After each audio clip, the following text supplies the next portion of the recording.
Hello, gente! Tudo bom? Como é que vocês estão? Espero que estejam todos bem. Prontos para mais história? Vamos lá? Olha, hoje a gente vai dar continuação, né, naquela história da questão das bandeiras, né? Que os bandeirantes, quem eram os bandeirantes, o que era bandeira, o que era entradas, lembra? Pronto. E hoje a gente vai falar somente das bandeiras, certo?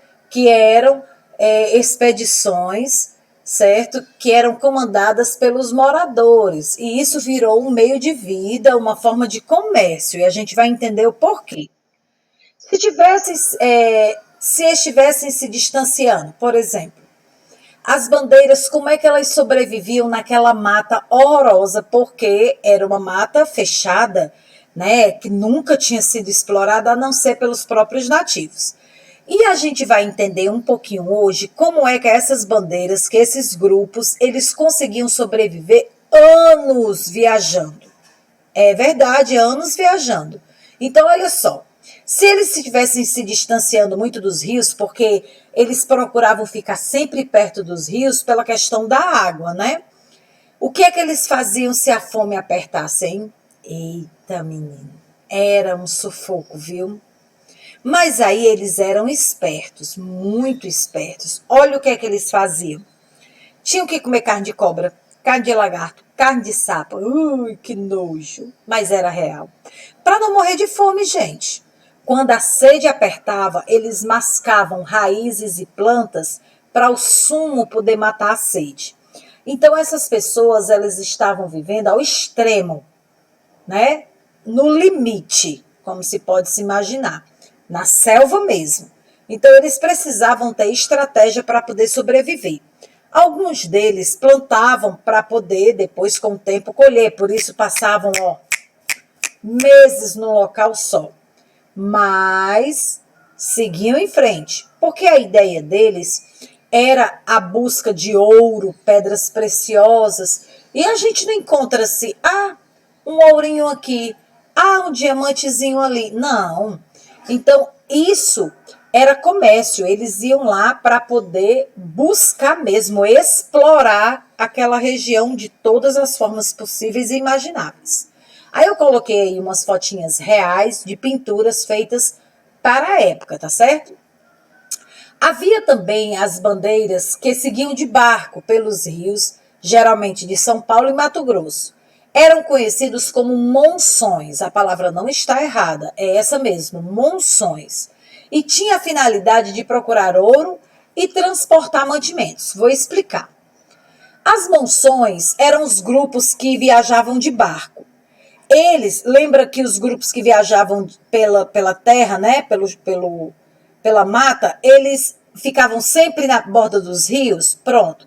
Para que eles pudessem comprar mantimentos dessas pessoas que estavam de barco, certo? Que era mais fácil. E também essas pessoas que estavam de barco também estavam atrás do tão sonhado ouro.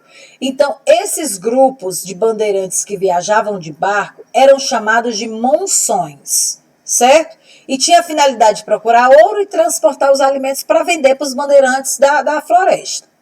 Os bandeirantes sabiam da necessidade de trabalhadores para os engenhos. Ai, gente, se você pensa que a escravidão começou na época dos negros, tá? Africanos, está muito enganado.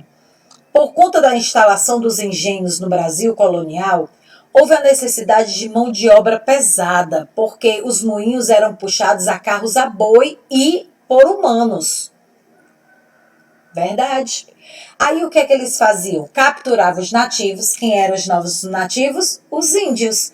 Eles capturavam os nossos nativos e obrigavam a eles a trabalhar, óbvio que de graça, por isso que é chamado de escravidão, nas fazendas de engenho e outras coisas a mais, até na própria exploração do ouro.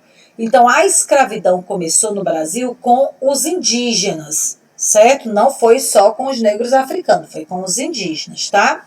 Então, eles também, os bandeirantes, viram essas oportunidades como meio de ganhar dinheiro.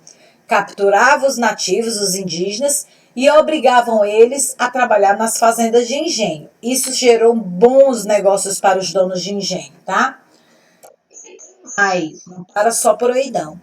Com o desenvolvimento das bandeiras, o crescimento e o surgimento da busca pelo ouro, lembra do Tratado de Tordesilhas? Portugal avançou, meu bem. Ele conseguiu, ó, penetrar mata adentro, tá? E os bandeirantes foram abrindo caminho, e tome ouro, e tome pedras preciosas, e madeira do pau-brasil, e vende para cá, e vende para lá. Menino, quando eles esperaram, já tinha tomado o terreno do Brasil todo, principalmente a parte do Tratado de Tordesilhas que eles tinham dividido com a Espanha. Lembra? Portugal e Espanha? Pois é. Mas eles tomaram mesmo, viu? E ampliaram de forma gigantesca, como hoje, o território do Brasil na época da colônia. Então, o Tratado de Tordesilhas, ó, voou, não prestou mais para nada.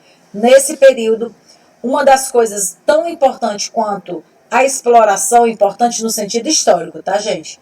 Da exploração do ouro e das pedras preciosas foi o avanço, a ampliação do território do Brasil. E eu quero explicar para vocês o que eram as missões. Mansões eram os grupos que iam de barco e as missões era que tinham os padres jesuítas e alguns das outras ordens, os franciscanos e tudo mais. Olha só, no meio dessa confusão toda, dessa evolução toda, uma das coisas e das obrigações dos padres que viajavam nesses grupos eram catequizar os índios, para que eles ficassem mais obedientes, mais mansos e, consequentemente, não resistissem muito a ser escravos. Pois é. Esse tipo de ação, né, eles faziam aldeamento, eles juntavam os índios em grupos e os padres iam conversando e ensinando português a eles e aprendendo a língua deles também, fazendo a amizade, e aí sucessivamente eles eram dominados. Então esses aldeamentos são chamados de missões, que tinha como finalidade catequizar os índios. Beleza? Não é legal? Saber da história, não o acontecido, é claro. Mas o saber da história, o conhecer a história, entender um pouco, desculpa, a ideia, certo, de como o Brasil evoluiu e de como o Brasil se desenvolveu. À custa de quem, né? Então, fiquem com Deus e até a próxima.